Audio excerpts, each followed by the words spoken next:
datang di channel ASN Amawa. Topik kita kali ini adalah salah satu bagian dari pengelolaan kinerja pegawai.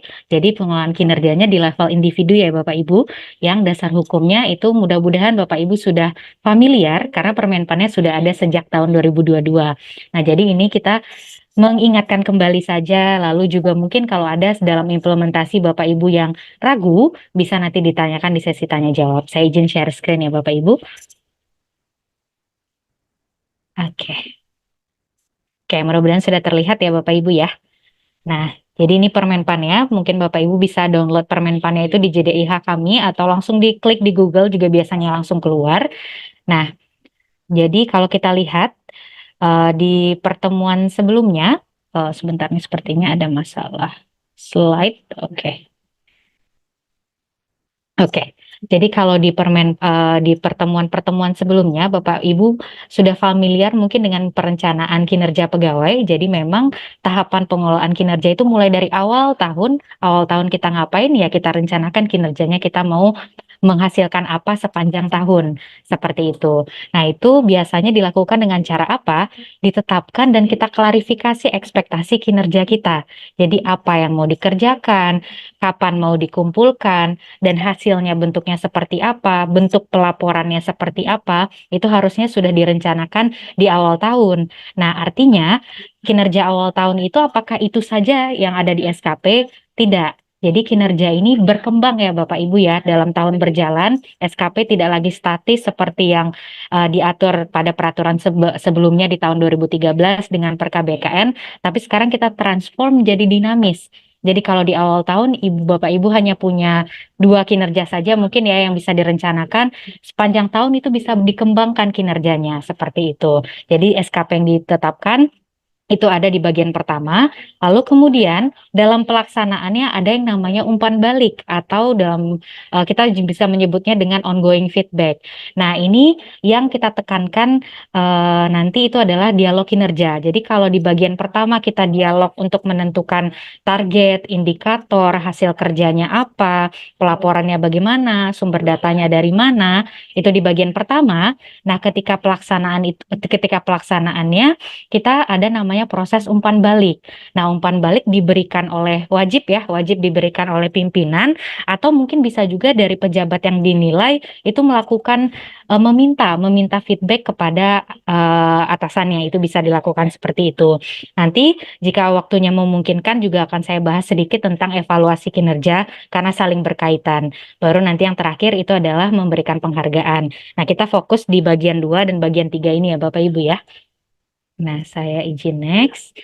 Oke, ini mengingatkan saja Bapak Ibu, jadi memang kalau berbicara apakah kinerja ini suatu hal yang baru, tidak, tentu saja tidak. Kita pernah menggunakan SKP di 2013, tapi kita masih membahasakannya sasaran kerja pegawai. Makanya yang ditulis di SKP itu adalah activity based atau kegiatan-kegiatan saja. Biasanya itu adalah langsung menginput tusi Bapak Ibu.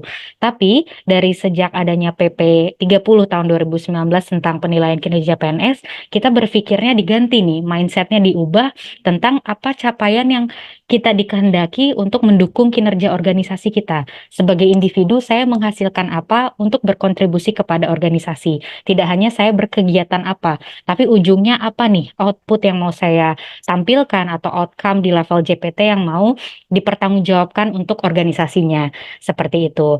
Nah, jadi Permenpannya 2022 itu pengelolaan kinerja pegawai ASN dan itu sudah mencakup lingkup untuk PNS dan juga P3K. Nah, seperti itu. Jadi kalau ada yang bertanya kepada Bapak Ibu ya, saya lihat di sini pesertanya ada yang dari BKD juga. Sebenarnya perubahan Permenpannya apa gitu kan dari Per-KBKN 1 2013 dulu yang sempat kita pakai 8 tahun itu perbedaannya apa kan seperti itu. Nah, sebenarnya paling krusial 4 ini saja. Jadi yang pertama kita mengatur kinerja ini tidak hanya untuk PNS. Dulu kan hanya untuk PNS, tapi kita tahu ASN ada 2, ada P3K dan PNS, makanya sekarang ruang lingkupnya luas. Ruang lingkupnya kita perluas, dari judulnya juga sudah kelihatan. Terus yang kedua itu perilaku kerjanya. Jadi kalau dulu perilaku kerja itu 5 ya Bapak Ibu ya di Perka 1 BKN 2013, tapi sekarang dengan dikeluarkannya core values berakhlak oleh Bapak Presiden, kita langsung integrasikan itu menjadi bagian perilaku kerja Bapak Ibu. Jadi Bapak Ibu punya core values yang masing-masing core values itu ada 3 panduan perilakunya kalau Bapak Ibu cermati. Nah ketiga, nah ini kita tidak sangka-sangka ada mekanisme agile, semakin dinamis ya Bapak Ibu ya, mekanisme kerja ASN ini. Jadi contohnya dengan ada penyederhanaan, eselonisasi, maka adanya pekerjaan dalam squad team yang tidak hanya terkotak-kotak pada satu tim kerja saja, maka kita harus memungkinkan juga kinerja pegawai itu agile. Nah, seperti itu. Nah, yang terakhir ini khusus untuk JF, ini khusus untuk JF. Jadi kalau dulu butir-butir kegiatan JF itu langsung ya, langsung menjadi SKP dari pegawai. Apakah itu salah? Tidak. Nah, tapi kita perluas prakteknya sekarang. Jadi tidak hanya butir-butir kegiatan, tapi yang dilihat itu adalah apa capaian yang diinginkan dari JF tersebut. Jadi tidak lagi predefined task atau tugas-tugas yang sudah sangat terdefinisi rinci, tapi dibuka lebar lagi dan mindsetnya tadi ditukar menjadi output atau capaian seperti itu, kinerja bukan lagi berbentuk kegiatan seperti itu. Jadi JF tidak tersandra hanya dengan butir-butirnya saja, tapi bagaimana capaian kinerjanya harus merujuk kepada apa yang diinginkan organisasi.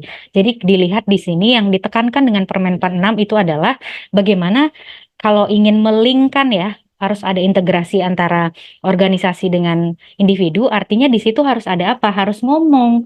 Karena yang tahu arah organisasi kemana itu adalah pimpinannya, pimpinan Bapak Ibu, entah itu ketua tim kerja Bapak Ibu, yang kemudian di-cascading ke kinerja Bapak Ibu masing-masing.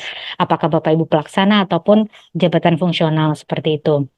Jadi, ditekankan sekali dengan Permen 46 ini adalah bagaimana kita melakukan dialog kinerja yang sering, sehingga kinerja organisasi tadi tercapai dengan kontribusi kinerja-kinerja individu. Nah, seperti ini ya, Bapak Ibu ya.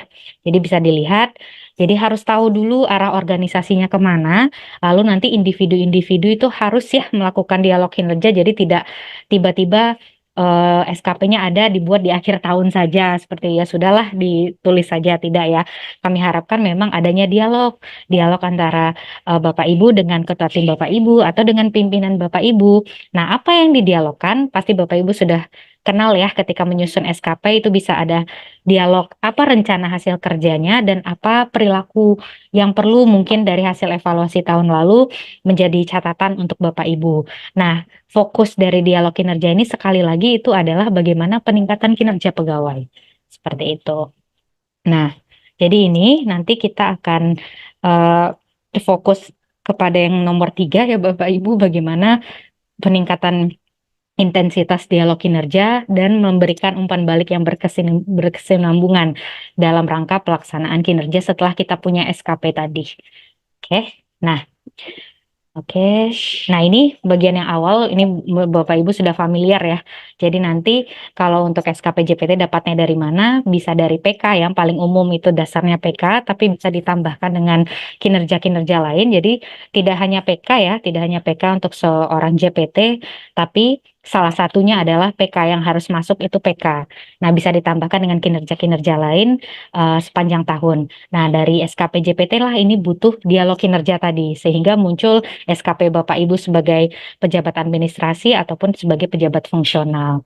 Nah, ini juga harusnya sudah familiar ya Bapak Ibu ya, bagaimana menurunkan ke bawah dan Bapak Ibu tahu apa peran dan hasil Bapak Ibu masing-masing. Seperti itu. Nah, ini tadi dialognya, dialog itu juga ada panduannya ya Bapak Ibu ya, dialog itu ada panduannya, jadi tidak hanya membicarakan apa yang mau dikerjakan dan apa yang mau dihasilkan, dan indikatornya apa nih, bagaimana menilai Bapak Ibu berhasil. Nah, berhasil dalam hasil kerja Bapak Ibu dinilai itu berhasil atau tidak. Nah, seperti itu. Tapi bisa juga didialogkan apa mungkin sumber daya yang dibutuhkan untuk mendukung kinerja Bapak Ibu, skema pertanggungjawabannya seperti apa, dan konsekuensi mungkin apabila ada kinerja yang pada waktu berjalan itu tidak terlaksana seperti itu. Sama juga dengan perilaku kerja. Nah, ini timeline-nya sedikit ya Bapak Ibu ya. Kalau kita lihat sekarang itu sudah di bulan Februari. Nah, harusnya SKP-nya sudah SKP awal ya, SKP awal, tapi itu tidak masalah karena SKP harusnya dibuka terus. SKP awalnya sudah ada. Nah, Bapak Ibu sudah tahu mau berkinerja seperti apa, pekerjaan rutin kah atau mungkin ada pekerjaan yang baru yang ditugaskan kepada Bapak Ibu. Nah, Bapak Ibu bisa lihat yang biru-biru ini umpan balik. Nah, umpan balik ini bisa dilakukan kapanpun sesuai kebutuhan. Itu yang paling penting. Jadi umpan balik ini bisa terjadwal, bisa saja mungkin pimpinannya mungkin karena punya aktivitas load pekerjaan yang sangat banyak, akhirnya ditentukan umpan balik secara terjadwal. Bisa, itu bisa dilakukan misalkan setiap tanggal 20 di akhir triwulan, misalkan seperti itu. Atau kalau bisa ya sudah, ketika butuh umpan balik bisa dipanggil ataupun Bapak Ibu bisa meminta umpan balik kepada atasan Bapak Ibu. Jadi umpan balik ini memang bisa insidentil ataupun bisa terjadwal. Seperti itu. Ini sedikit bentuk timeline-nya. Jadi umpan balik bisa dilakukan kapanpun seperti itu. Nah, jadi bagaimana memberikan umpan balik secara baik ya, secara terstruktur. Di sini kami berikan panduan saja. Saya yakin Bapak Ibu sudah pernah melakukan hal ini sehari-harinya, cuman belum terekam saja seperti itu. Nah, jadi nanti saya akan lihat di sini. Nah, apa yang dibicarakan ketika melakukan umpan balik. Nah, jadi apa-apa saja kinerja di tahun berjalan yang sudah baik. Nah, itu pertama. Jadi ini harus sekali dilakukan oleh pimpinan untuk melihat apa-apa saja kinerja yang sudah baik. Nah, kemudian setelah tahu kinerja-kinerja yang sudah baik apa-apa saja, tentu jika ada kinerja-kinerja yang terhambat atau butuh perbaikan, itu juga harus didialogkan seperti itu. Nah, apa itu harus dibikin meeting segala macam? Enggak, Bapak Ibu ya. Jadi dia bisa dilakukan tatap muka tentu akan lebih baik karena kita bisa melihat raut pimpinan mungkin ya, kita bisa melihat suasana hati pimpinan dan segala macamnya. Tapi juga tidak terbatas itu saja. Bisa dilakukan dengan media tertentu, misalkan dengan Zoom, via telepon, tidak masalah. Seperti itu, asalkan hasil feedbacknya itu dicatat sehingga kita tahu tentunya selama ini pasti Bapak Ibu melakukan kalau ada arahan, kalau ada perbaikan tentunya dicatat ya Bapak Ibu ya supaya supaya umpan baliknya tidak lupa kan seperti itu. Nah, siapa di Permenpan itu jelas ya kalau pemberian umpan balik itu wajib dilakukan pimpinan atau pejabat penilai kinerja. Nah, dalam hal ada squad tim ya Bapak Ibu, misalkan Bapak Ibu kebetulan masuk tim kerja di unit yang lain, ketua tim kerja tersebut bisa bisa sekali memberikan yang namanya umpan balik atau feedback kepada terhadap penugasan yang diberikan kepada pegawai tersebut atau bisa juga dari rekan kerja jika ada ataupun dari pegawai di bawahnya. Jadi ini 360 ya. Jadi tidak hanya searah dari pimpinan ke si pegawai tadi. Seperti itu. Nah, tadi saya juga silahkan umpan balik berkala diberikan kapan saja atas inisiatif dari pimpinan kita atau pegawai sesuai kebutuhan. Nah, seperti itu. Lalu dilihat, oh, lanjutnya itu adalah, bentar. Nah, ini apa-apa saja yang bisa diberikan ketika ongoing feedback itu adalah kinerja yang sudah maju atau kayak sudah memiliki kemajuan ataupun yang belum belum memiliki ada masalah kinerja karena problem yang selalu yang sempat kami temui di lapangan adalah tiba-tiba kinerja tahunan seorang pegawai itu dinilai jelek. Nah, dinilai jelek begitu saja karena padahal selama ini pimpinan dan pegawainya tidak pernah ngobrol nih. Nah, harusnya dengan kita jembatani dengan feedback sepanjang tahun seperti ini, tidak ada lagi kinerja-kinerja yang menimbulkan rasa ketidakadilan antara hasil penilaian kinerja yang diberikan oleh pejabat ataupun eh, bisa dilihat aspirasi-aspirasi pegawai ketika melakukan ongoing feedback ini. Seperti itu Bapak Ibu. Jadi kita menghindari itu. Jadi memang tujuan dari memberikan feedback itu adalah untuk melihat kemajuan ataupun hambatan dalam berkinerja. Jadi ketika ada hambatan, apa yang harus dilakukan oleh si pegawai dan pimpinannya? Ada beberapa yang bisa dilakukan.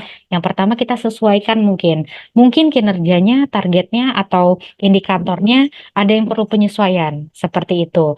Perlu penyesuaian kah atau perlu perlu tambahan sumber daya kah untuk mendukung si pegawai ini sehingga kinerjanya bisa bisa cepat kita mitigasi resikonya.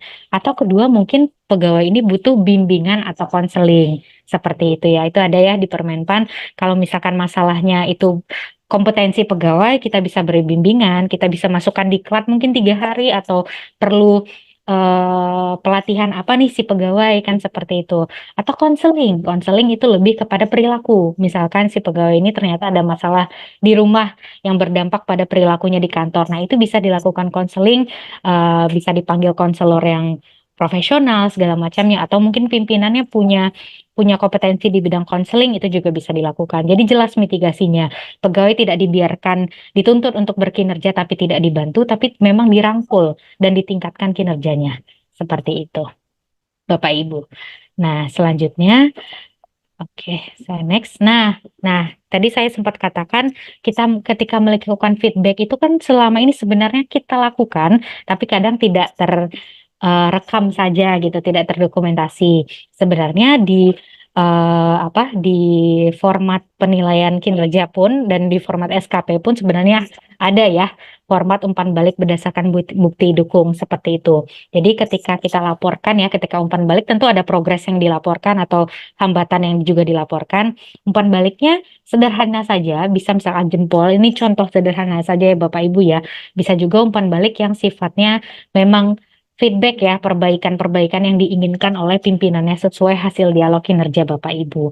Nah, seperti ini. Ini contoh sederhananya saja seperti itu. Nah, jadi bisa jempol atau jadi tidak terlalu kaku ya Bapak Ibu. Saya harapannya memang ini apa yang sudah Bapak Ibu jalankan selama ini hanya perlu dituangkan saja supaya terekam dengan baik prosesnya. Jadi nanti kalau ada bukan sengketa juga ya, jika nanti ada kesalahpahaman ketika penilaian, ini bisa menjadi bukti konkret kepada Bapak Ibu untuk menunjukkan kinerja Bapak Ibu atau untuk membantu Bapak Ibu dalam meningkatkan kinerja Bapak Ibu. Nah, seperti ini. Misalkan salah satu contohnya di perilaku di bagian berorientasi pelayanan, ada salah satu feedback yang disampaikan yaitu selalu melakukan perbaikan berdasarkan feedback pimpinan. Itu berarti feedbacknya positif.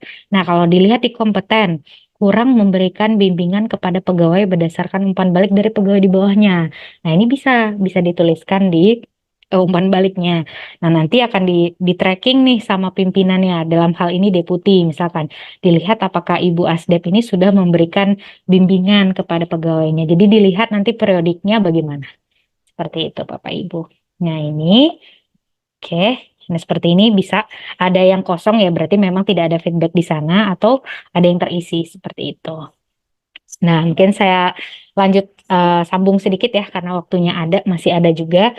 Nah, setelah kinerja tadi kita pantau ya sebenarnya memberikan feedback itu dalam rangka memantau kinerja pegawai juga dalam rangka pelaksanaan pemantauan kinerja pegawai.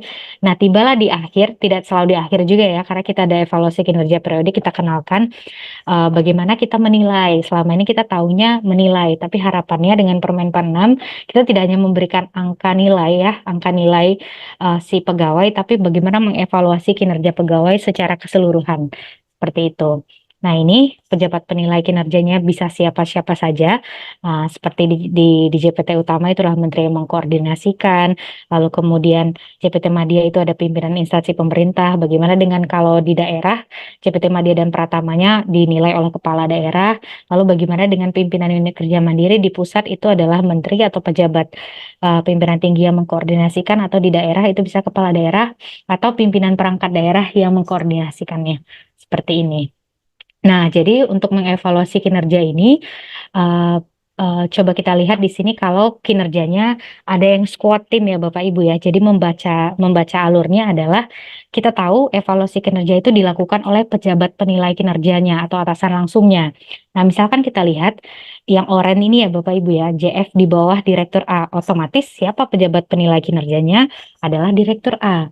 Tapi salah satu pegawainya itu relawan, dia memvolunteerkan dirinya untuk menjadi bagian tim kerja di Direktur B atau mendapatkan penugasan langsung dari Direktur B. Nah, kalau seperti itu bagaimana tuh penilaiannya? Nah, tetap pejabat penilainya adalah Direktur A, Tapi untuk penugasan yang ditugaskan oleh kepada volunteer ini mendapatkan rekomendasi penilaian. Jadi Direktur B tidak melakukan penilaian terhadap si JF yang volunteer tadi, tetapi harus memberikan rekomendasi penilaian kepada Direktur A. Jadi nanti ketika penilaian ada rekomendasi penilaian dari Direktur B. Seperti itu. Ini kalau dia masih beda eselon 2 ya. Kalau misalkan beda unit malahan, beda unit. Nah, sama sekali prosesnya. Jadi karena ketika dia ditugaskan tentu ada persetujuan dari atasannya kan ya Bapak Ibu ya. Jadi ketika dia mendapatkan penugasan oleh Dirjen 2, otomatis Dirjen 2 itu hanya bisa memberikan rekomendasi penilaian kepada Direktur B yang menilai itu tetap pejabat penilai kinerjanya. Seperti itu, dalam hal ini adalah Direktur B mengevaluasi kinerja JF di bawah Direktur B. Nah, seperti itu. Jadi sangat fleksibel di sini, tidak ada saya harapannya tidak ada keraguan siapa yang menilai ketika saya ada banyak tim kerja gitu kan, seperti itu. Nah, jadi dalam hal pegawai mendapat penugasan selain dari pejabat penilainya, maka feedback dan juga evaluasinya itu mempertimbangkan dari rekomendasi penilaian si yang memberikan penugasan seperti itu. Nah, jadi kalau kita lihat di sini di timeline, kita lihat di siklusnya sendiri, evaluasi kinerja di Permenpan 6 itu dikenalkan ada 2 ya Bapak Ibu ya. Jadi bisa dilakukan secara periodik dan secara tahunan. Nah, periodik ini apa? Periodik itu kami kasih pilihan itu bisa bulanan ataupun triwulanan. Jadi tergantung kebijakan instansi pemerintah saja mau pakai bulanan atau triwulanan yang memudahkan Bapak Ibu. Seperti itu ya. Jadi di triwulan 1 ini ada evaluasi siklus pendek kami menyebutnya juga bisa, atau evaluasi periodik.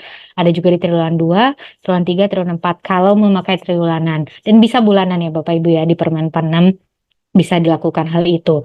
Nih evaluasinya. Oke. Nah, prosesnya ini agak panjang ya Bapak Ibu ya, tapi mudah-mudahan ini terintegrasi dengan perencanaan. Jadi kalau perencanaan kita harus melihat organisasi terlebih dahulu, kita juga harus melihat mengcascading kinerja atasan kita, begitu juga dengan penilaian. Jadi penilaian yang kita lihat itu adalah nilai kinerja organisasi terlebih dahulu, baik itu secara periodik ataupun akhir. Nah, kalau misalkan kinerja organisasinya adanya mulai dari periodik ya, nggak ada bulanan misalkan, berarti akan lebih baik kami sarankan periodiknya juga triwulanan. Jadi mengikuti seperti itu. Nah, untuk pertama kita lihat dulu nilai dari si organisasinya. Nah, setelah kita tahu nilai dari organisasinya, kita bisa mendistribusikan predikat kinerja pegawai. Seperti itu. Jadi dari kinerja organisasi kita dapat gambaran pegawai di unit ini, misalkan unit A, dia punya nilai ya, unit organisasi A dia punya unit A punya nilai, dari nilai tersebut kita bisa distribusikan predikat kinerja pegawainya. Nah, baru nanti ditetapkan predikat kinerja berdasarkan apa tadi? Hasil kerja, perilaku, dan bisa juga dari kontribusi pegawai terhadap organisasinya. Seperti itu. Jadi ada 3 langkah ini ya Bapak Ibu ya. Nah, ini lebih detailnya lagi. Kalau untuk lebih detailnya lagi, kita mulai dari periodik dulu. Nah, misalkan di sini periodik biasanya agak rumit ya Bapak Ibu ya di beberapa instansi yang mungkin trajektori targetnya belum jelas. Jadi kalau trajektori ini sebenarnya reaksi dari target-target yang besar tadi, tahunan kan biasanya kan PK itu tahunan ya. Lalu bagaimana cara membreakdown PK-nya ini ke triwulanan. Nah, itu sebenarnya menjadi PR untuk bagian organisasinya, kinerja di level di level organisasi, bukan lagi di level individu. Nah, jadi kami bantu saja di sini memberikan panduan ya. Jadi panduan nasionalnya sebenarnya belum ditetapkan, tapi bisa dipakai dulu sebagai transisi yang ada di Permenpan 6. Jadi misalkan capaian kinerja produk organisasi ini kita berikan predikat 5 untuk yang periodik. Jadi kalau istimewa itu adalah melampaui trajektori target. Dalam hal ini trajektori target itu adalah capaian rencana-rencana aksi yang sudah ditetapkan untuk periodik itu ya, bisa rencana aksi atau mungkin targetnya sudah dibagi. Misalkan targetnya sudah dibagi per triwulan itu apa-apa saja. Nah, bisa kalau baik dia sesuai, kalau cukup mungkin dia berprogres tapi butuh perbaikan seperti itu. Nah, kalau kurang dia di bawah target, kalau sangat jauh dia realisasinya jauh sekali di bawah target. Nah, sekali lagi ini ditetapkan oleh instansi ya Bapak Ibu, yang masing-masing instansi punya harusnya punya panduan untuk organisasinya seperti itu. Baru nanti kita lihat dari sini kalau dia istimewa, bagaimana pola distribusi pegawai di bawahnya. Nah, seperti itu. Kita punya panduannya saja, kita punya panduannya, baru nanti dilihat nih dari segi hasil kerja, apakah pegawai itu akan diberikan tiga rating ya, tiga rating itu bisa di atas ekspektasi, sesuai ekspektasi, dan di bawah ekspektasi. Begitu juga dengan perilaku, di atas, sesuai, atau di bawah. Nah, dari sini tinggal dilihat kuadrannya saja. Kalau hasil kerjanya di bawah ekspektasi, perilakunya di bawah ekspektasi, maka otomatis predikatnya sangat kurang. Nah, kalau misalkan hasil kerjanya sesuai ekspektasi, ini baik, perilakunya di atas ekspektasi, maka bisa dapat baik. Nah, sangat baik bagaimana? Kalau hasil kerjanya di atas ekspektasi dan perilakunya di atas ekspektasi. Seperti itu, Bapak Ibu. Nah, sama akhir tahun itu sama, tapi yang membedakannya itu di bagian nilai organisasinya saja. Jadi kalau di akhir tahun kan harusnya sudah ada PK ya, sudah ada hasil PK-nya dan hal-hal lain yang mungkin ditugaskan oleh pimpinan kepada pejabat Bapak Ibu. Nah, jadi kalau misalkan PK-nya di atas, ya sedangkan bagian proses ya, proses ini internal proses upaya peningkatan kinerja, maka di sini tinggal disesuaikan saja kuadrannya apa-apa saja. Lalu kita lihat lagi pola distribusinya. Lalu sama seperti periodik, kita lihat lagi individu-individu yang ada di bawah unit itu bagaimana. Seperti itu. Jadi perbedaannya di sini saja. Mekanismenya sama. Seperti itu. Nah, kami bantu lagi. Jadi kalau di atas ekspektasi itu seorang hasil kerja individu di atas ekspektasi itu bagaimana? Jadi kita melihatnya kalau dulu ya Bapak Ibu ya, kalau dulu itu biasanya kita kasih ya untuk satu satu satu kegiatan itu nilainya 90. Atau kalau baik atasannya dikit 92 atau lagi marahan ya 85 deh 85 gitu kan seperti itu. Nah, kadang standar-standar seperti ini kita yang coba hilangkan ya. Kita coba melihat kinerja itu secara keseluruhan. Jadi misalkan Bapak Ibu punya kinerja 10, nah bagaimana sebagian besar atau keseluruhan hasil kerjanya. Jadi menilai di atas ekspektasi ini kita tidak melihat per kegiatan ya, per kinerja, tapi keseluruhannya. Nah, kalau sebagian besar dan seluruhnya di atas ekspektasi dan tidak ada yang di bawah, misalkan dan umpan balik tadi yang sudah saya jelaskan di awal itu juga responnya positif, artinya diperbaiki terus ya sama si pegawai ini, nggak dibiarin aja feedbacknya di akhir tahun dilihat lagi ternyata feedbacknya nggak di respon kan seperti itu. Nah, jadi di sini kami kasih panduan juga kepada Bapak Ibu. Begitu juga dengan perilaku. Yang sesuai itu adalah dia konsisten menjalankan panduan perilaku yang ada di core values untuk dirinya sendiri. Dan ketika dia sudah mampu memberikan pengaruh baik kepada teman-temannya, itu bisa diberikan di atas ekspektasi. Nah, seperti ini saja sederhananya. Nah, kalau organisasi juga kita berikan panduan saja ya Bapak Ibu ya. Panduan ini bentuknya panduan karena secara nasional belum ditetapkan, tapi ini bisa jadi panduan Bapak Ibu di instansi. Nah, kalau di atas ekspektasi misalkan seluruh PK tercapai dan realisasi ekspektasi kinerja satuan organisasi umumnya mendapatkan respon positif dari pimpinan. Seperti itu. Nah, kalau yang komponen proses bagaimana? Terdapat upaya perubahan proses atau inovasi ya. Ini lebih ke internalnya ya. Internal dari unitnya biasanya dilihat dari capaian RB-nya dan berdampak pada peningkatan hasil kerja seperti itu. Nah, bisa dilihat di situ dan bisa dijadikan panduan juga, Bapak Ibu. Seperti itu. Nah, jadi ini tadi kalau ini sebenarnya kurva ini adalah bagian yang tengah ini, pola distribusi. Nah, pola distribusi ini memudahkan saja ya Bapak Ibu, memudahkan Bapak Ibu melihat melihat apa namanya? Melihat bagaimana pola distribusi pegawai terhadap kinerja organisasinya. Jadi misalkan kalau unit Bapak Ibu itu sangat kurang ya, sangat kurang misalkan banyak unit Bapak Ibu kinerjanya sangat jelek ya tibanya itu ya. Ya, idealnya bahkan banyak pegawai yang mendapatkan predikat kinerja sangat kurang kan seperti itu. Begitu juga dengan yang baik. Nah, kalau misalkan kinerja unit Bapak Ibu ini baik, maka otomatis akan harusnya idealnya itu banyak pegawai yang mendapatkan predikat kinerja baik. Jadi hasil kerjanya sesuai ekspektasi dan perilakunya juga sesuai ekspektasi. Seperti itu. Ini panduan saja kepada Bapak Ibu untuk melihat secara gambaran besarnya. Nah, ini Ini bentuk formnya ya Bapak Ibu ya, bentuk formnya ada di Permen 46 juga. Jadi kalau form SKP untuk JPT biasanya hanya sampai perspektif. Nah, seperti itu. Tapi nanti kalau sudah penilaian itu ada realisasi dan umpan balik berdasarkan bukti dukung. Seperti itu. Nah, kalau ini juga untuk si bagian perilakunya. Nah, kalau misalkan JA dan JF, kalau dia kuantitatif ya SKP-nya sama, kalau SKP hanya sampai target biasanya, tapi kalau penilaian kita tambah kolomnya 2 dan pelaksanaan kita tambah kolomnya 2.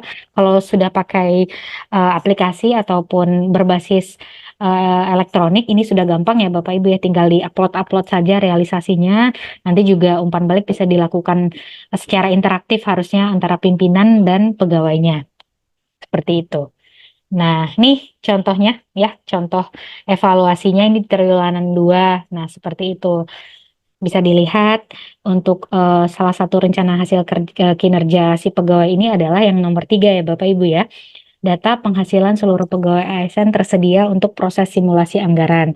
Nah, bagaimana mengukur data ini berhasil? Oh, dilihat apakah jumlah datanya ada berapa data nih targetnya.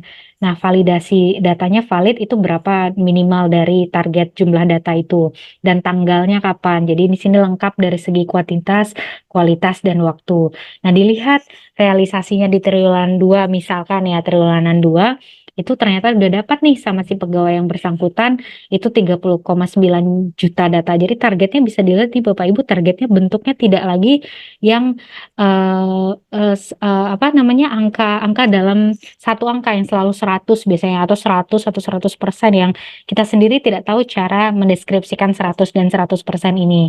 Nah, di sini real saja dibuat targetnya range dalam bentuk range, itu realisasinya dilihat 3,9. Nah, validasinya ketika diukur udah sampai nih 73% dan tanggal pemenuhannya pas ya di akhir. Nah, ada umpan balik nanti, senyum, artinya pimpinannya di sini puas ya dengan kinerja pegawai di bagian data penghasilan.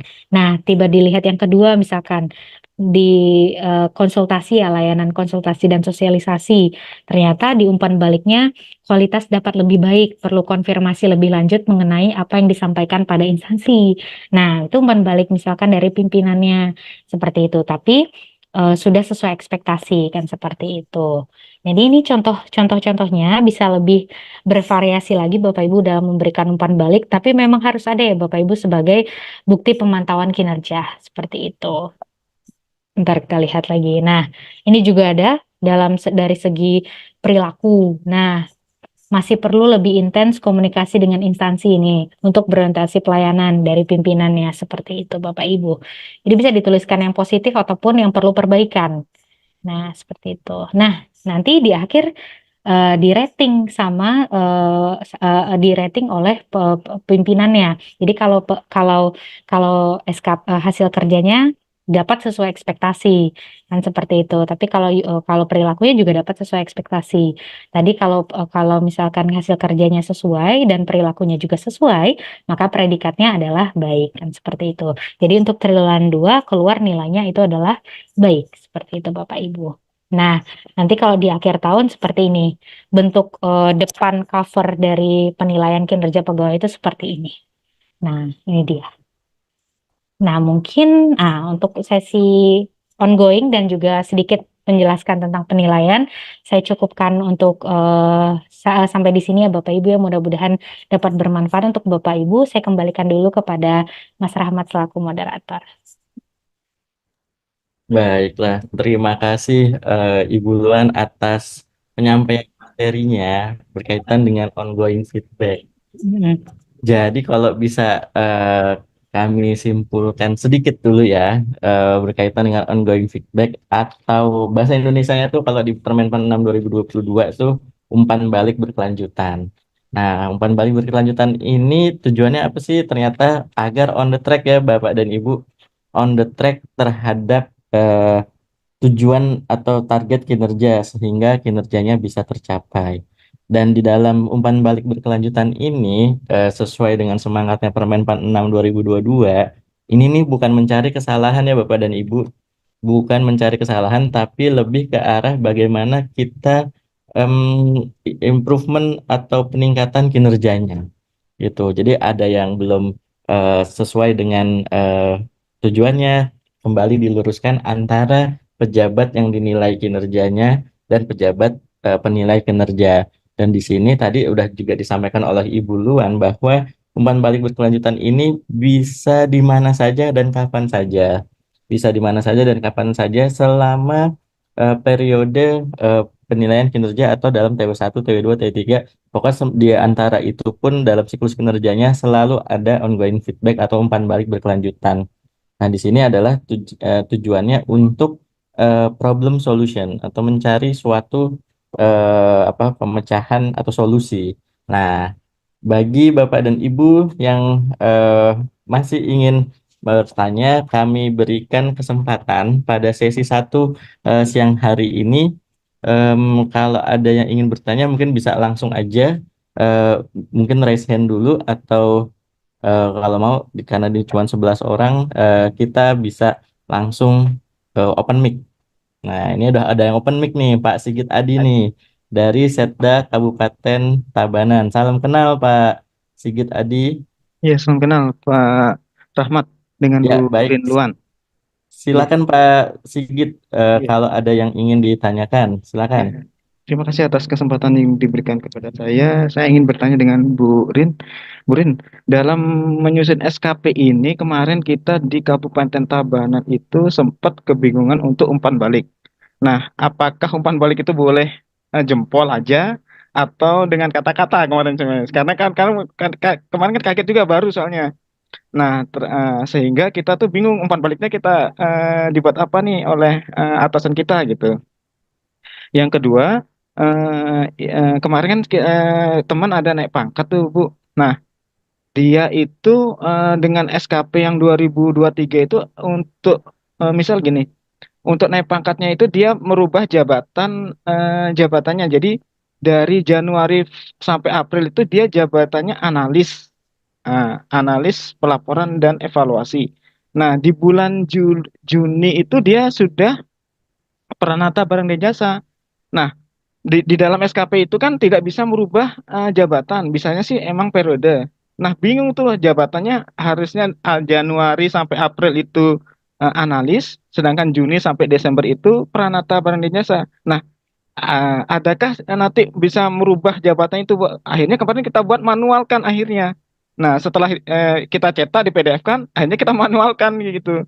Nah, soalnya sistem ini kayaknya kelemahannya itu. Jadi jabatannya tuh di apa ya?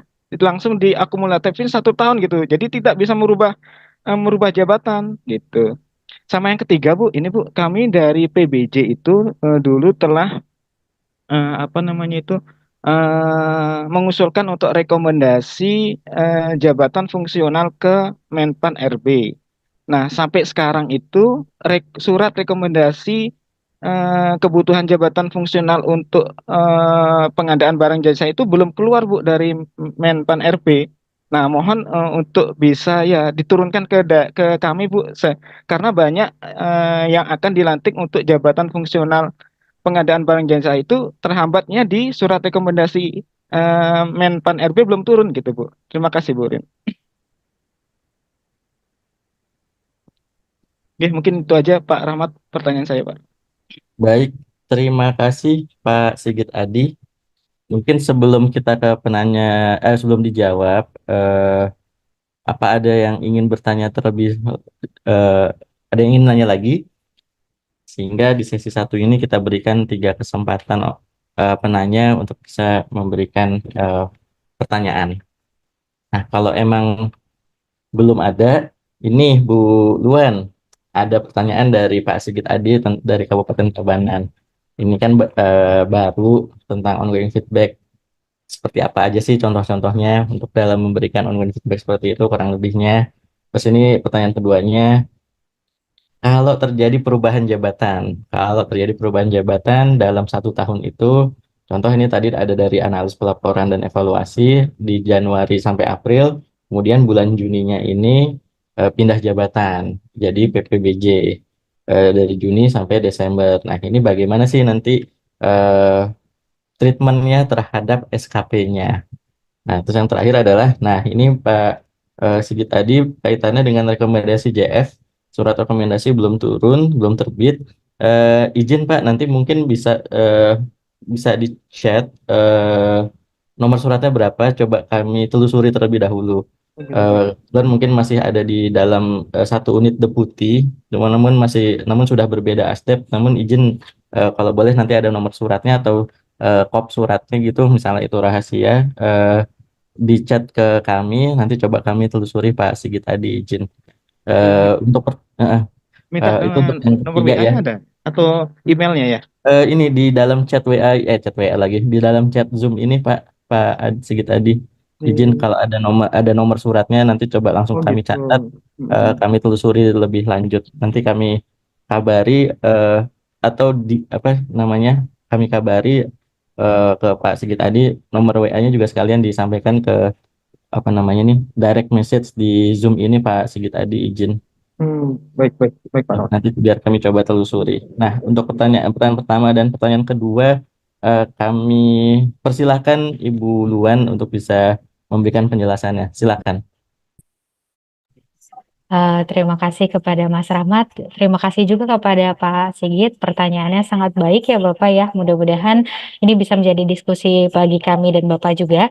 Jadi saya izin menjawab pertanyaan yang pertama. Tadi adalah dalam menyusun SKP, umpan balik itu boleh jempol saja atau harus ada kata-katanya. Nah, sebenarnya ini sesuai kebutuhan ya Bapak Ibu ya. Pimpinan Bapak Ibu tentu kalau misalkan jempol ya, jempol kan konotasinya positif ya, sudah tidak ada perbaikan, semua sesuai ekspektasi. Karena memang mungkin progres kinerjanya sangat baik di situ. Jadi tidak ada perlu apresiasi kata-kata mungkin karena pimpinannya lebih suka yang direct aja udah jempol. Saya udah puas dengan kinerja kamu di triwulan ini, misalkan seperti itu. Nah, itu boleh. Nah, tadi di contoh juga ada ya, Bapak yang hanya emoji saja, emoji jempol saja itu boleh, tidak salah. Atau ada tadi saya contohkan, saya tampilkan ya. Saya izin tampilkan kembali. Oke. Nah, ini kalau ini bentuknya hanya jempol. Artinya di sini mungkin memang tidak perlu kata-kata ya atau sudah puas si pimpinannya. Tapi tadi kalau dilihat di contohnya, sebentar. Ini ada kata-katanya. Jadi tidak hanya emoji senyum saja, tapi mungkin ada catatan-catatan yang menjadi panduan kepada si pegawai ini dapat berupa apresiasi, sudah cukup apresiasinya, atau mungkin ada perbaikan yang perlu diatasi oleh si pegawai dimaksud. Nah, supaya pada triwulan berikutnya akan menjadi pelajaran. Jadi harusnya umpan balik ini ditindaklanjuti atau tidak. Itu guna kata-kata ya. Nah, seperti itu. Kan biasanya kalau kita ngobrol ya, ini kebetulan karena bentuknya tulisan, kalau ngobrol dengan pimpinan tentu tidak hanya emoji senyum kan seperti itu ya. Nah, tapi ini ditranslate saja kepada bentuk tulisan. Nah, tulisan bisa. Kalau pakai emoji saja bisa. Jadi kalau di Gojek kan biasanya itu bintang ya Bapak Ibu, bintang 5. Terus ada pilihan feedbacknya apa, kualitas, waktu pengantaran, kan seperti itu. Jadi kita ingin juga bentuk umpan baliknya seperti itu. Tapi dalam hal ini disesuaikan dengan kebutuhan feedbacknya. Ya kalau ada perlu yang ditulis, ya pimpinannya harus menuliskan atau mungkin pegawainya menuliskan pribadi nanti direkam seperti itu ya, direkam secara manual. Oh tadi feedbacknya A B C D. Nah tinggal dimasukkan ke aplikasi kinerjanya. Seperti itu saja ya Bapak ya. Pilihan saja Pak Sigit, tapi kalau hanya emoji saja tidak salah, tapi kalau ada mau kata-kata atau hanya kata-kata juga tidak masalah. Nah, seperti itu. Nah, selanjutnya, nah bagaimana kita kan ada perubahan jabatan. Nah, kalau di sini memang sepertinya kalau dilihat dari Permenpan 6 tidak dibikin secara eksplisit ya Bapak ya. Kalau di Permenpan 6 itu dibuat hanya untuk pegawai yang mutasi. Nah, untuk mutasi sebenarnya itu bisa berlaku juga untuk yang tibanya adanya perubahan jabatan. Nah, tiba kan promosi ya si pegawai tadi atau in passing mungkin kan seperti itu si pegawai tadi. Nah, sebenarnya itulah gunanya periodik ini. Nah, tadi disebutkan Januari sampai April jabatannya adalah analis evaluasi apa ya Bapak ya, tadi saya agak lupa. Nah, memang untuk triwulan Januari sampai Maret itu SKP-nya untuk triwulan 1 seperti ini, form yang saya tunjukkan, lampiran evaluasi kan periodenya ada triwulan 2. Nah, harusnya di triwulan 1 memang jabatannya di sini adalah masih analis evaluasi tadi, seperti itu Bapak Ibu. Nah, nanti untuk dari April sampai seterusnya, triwulan 2 sampai 3, 4 dan tahunan, otomatis jabatannya sudah berubah. Nah, memang itu harusnya sudah diakomodir oleh aplikasi. Jadi nanti ketika mengumpulkan SKP secara tahunan, harusnya jabatannya sudah jabatan yang baru, jabatan ketika dia sudah jadi pranata jasa barang. Nah, seperti itu Bapak. Tapi untuk triwulan 1, karena jabatannya masih analis evaluasi ya, triwulan 1 kinerjanya otomatis terkait dengan penugasan-penugasan di jabatan sebelumnya. Seperti itu. Jadi periodik ini harusnya bisa dilihat di periode triwulan 1 jabatannya apa, 2, 3, 4 serta tahunan otomatis di jabatan yang baru. Seperti itu mungkin ya Bapak yang bisa saya sampaikan, dan benar jadinya manual ya Bapak ya, bisa kalau mau dibuat manual ya triwulan 1 sebagai jabatan yang lama, 2, 3, 4 misalkan itu jabatannya yang baru, dan tahunan itu sudah di jabatannya yang baru. Seperti itu. Nah, selanjutnya tadi sudah disampaikan oleh Mas Rahmat ya, kalau terkait rekomendasi tentang Jafung, memang itu kebetulan beda asdep ya Bapak ya. Asdepnya itu asdep pengadaan, tapi mungkin apa ada ini Mas, ada kira-kira ada yang bisa disampaikan terkait ini, terkait Jafung. Baik, terima kasih Bu Luan. Tadi yang menarik rekomendasi ini saya sudah chatan dengan Pak Sigit Adi ya, Pak Sigit. Karena ada nomor telepon, jadi ada di dalam chat aja ya Pak Sigit Adi. Izin nanti kami coba follow up, nomor suratnya. Ini Pak Hore ya nama panggilnya. Iya, nama orangnya emang gitu. Saya kurang tahu dia nama lengkapnya siapa namanya. Panggilnya Saya dia boleh Bre, minta gitu. nomornya Pak Sigit Adi juga, jadi biar Oh, gitu. tektokan gampang Oke, gitu kalau siap. itu apa namanya untuk tektokannya. Eh, Kami coba follow up dulu, telusuri di mana suratnya dan bagaimana prosesnya ya Pak ya. Eh, Secepatnya kami sampaikan ke Pak Sigit Adi nanti kalau kami sudah dapat kabar untuk yang rekomendasi. Nah, untuk yang lain-lainnya tadi Pak Sigit Adi yang dijawab oleh Bu Luan, apa sudah clear atau ada yang ingin ditanggapi lebih Nah, lanjut? untuk Burian berarti kita nggak apa-apa ya dimanualkan ya untuk SKP-nya ya? Nggak Iya, ngaruh ya? Karena tidak nggak ada itu masalah. nggak itu udah kalau merubah jabatan tuh harus tahun katanya di BKD, harus buat ke si ASN lagi, ke apa Benar. ke Iya. BKN lagi. Oh, ribet juga. Akhirnya udah Ini dimanualkan aja, nggak apa-apa ya berarti ya? Iya Pak, berarti ini masukan kami juga, Bapak kan pakai e-kinerja ya Pak, Ya, pakai e-kinerja itu ya. BKN. Benar, berarti nanti ini kami sampaikan juga ke BKN ya Pak ya. Jadi nanti bisa dibuka triwulanannya. Jadi triwulan 1 jabatannya kan sebelum promosi ya, atau Iya, sebelum betul. in-passing. Untuk seterusnya otomatis sudah pakai jabatan yang baru kan, seperti itu. Jadi nanti kami berikan masukan juga kepada BKN. Terima kasih ya Bapak ya. Ya, Burian. Oke, Burian. Masih Pak Rahmat. Baik, terima kasih Pak Sigit Adi. Nanti segera setelah acara ini selesai saya coba kontak yang disampaikan oleh Pak Sigit Adi.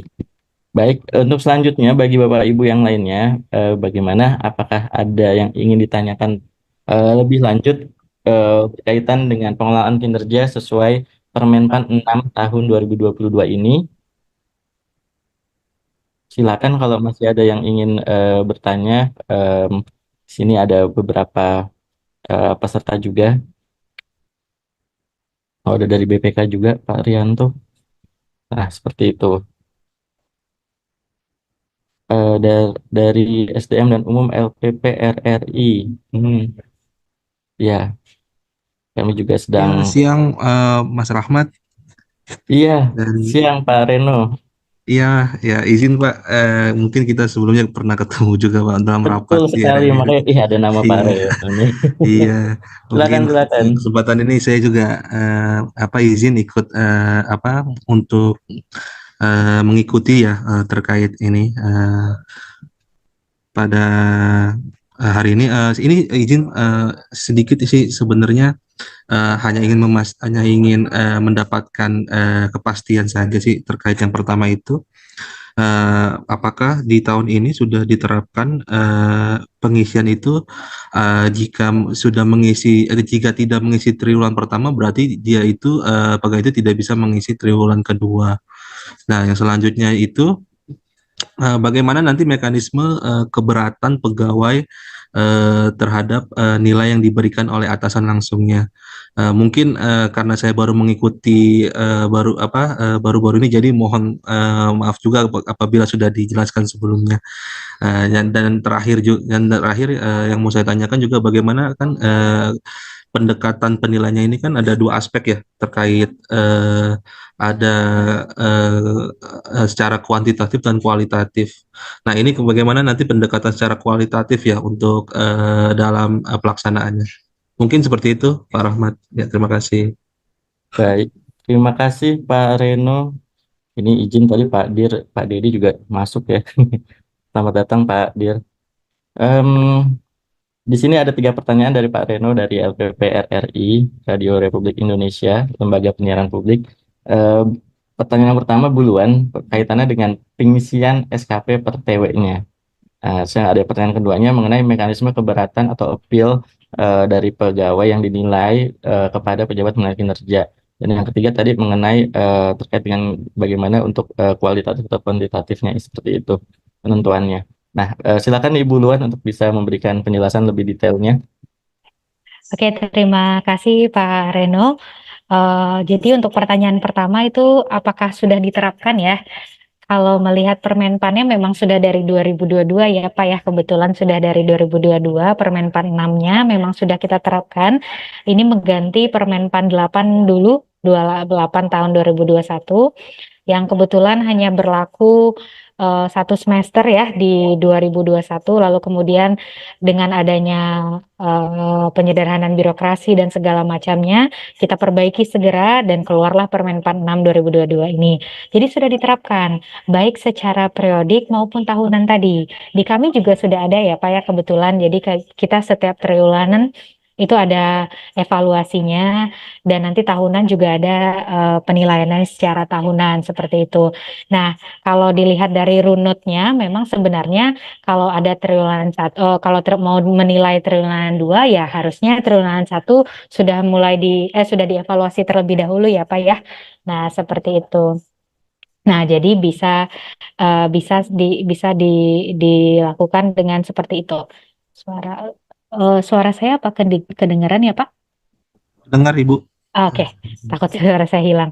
Nah, jadi seperti itu. Nah, jadi memang ini sudah diterapkan dan sudah dievaluasi juga oleh BKN, instansi-instansi yang sudah menerapkan harusnya baik dari pusat ataupun daerah. Nah, seperti itu. Jadi kalau mau mulai dari sekarang tidak masalah Pak, karena masih triwulan 1 juga. Dan di sini jangan menganggap kalau harus banyak gitu ya di triwulan 1 SKP-nya harus kegiatannya banyak. Tidak, disesuaikan saja dengan penugasan kepada Bapak. Nanti triwulan 2 tinggal nambah lagi nih kinerjanya apa, atau mungkin sama pekerjaannya dengan triwulan 1 tapi objeknya aja nih yang beda. Kan seperti itu Bapak. Misalkan di kami tentang pengusulan tunjafung triwulan 1 misalkan tunjafung jabatan fungsional A, di triwulan 2 berbeda lagi tergantung usulan yang masuk kepada kami. Seperti itu. Jadi seperti SKP tahunan tapi dipecah. Nah, seperti itu dipecah per triwulan seperti itu Bapak. Nah, untuk pertanyaan kedua keberatan bagaimana? Benar sekali. Untuk yang keberatan ini diatur ya Bapak ya. Jadi ada kasusnya di lapangan ataupun kasus yang kami temukan itu adalah ada pegawai yang tidak dinilai SKP-nya oleh si pegawainya, si pimpinannya seperti itu. Jadi kami ada mekanismenya di situ, disilahkan pegawai bersangkutan itu melaporkan hal tersebut ke atasan dari pejabat penilainya. Jadi misalkan saya di bawah Asdep Bu Diah ya, Asdep peningkatan kinerja dan sistem penghargaan, tapi ketika SKP saya bermasalah itu tidak dinilai atau tidak ditandatangan, itu silakan mengajukan keberatan namanya. Jadi di Permenpan 6 itu ada lebih detailnya, mengajukan keberatan kepada atasan dari Bu Diah, berarti deputi. Nah, seperti itu. Silakan diadukan kepada deputi. Nah, deputi nanti akan ada prosesnya juga.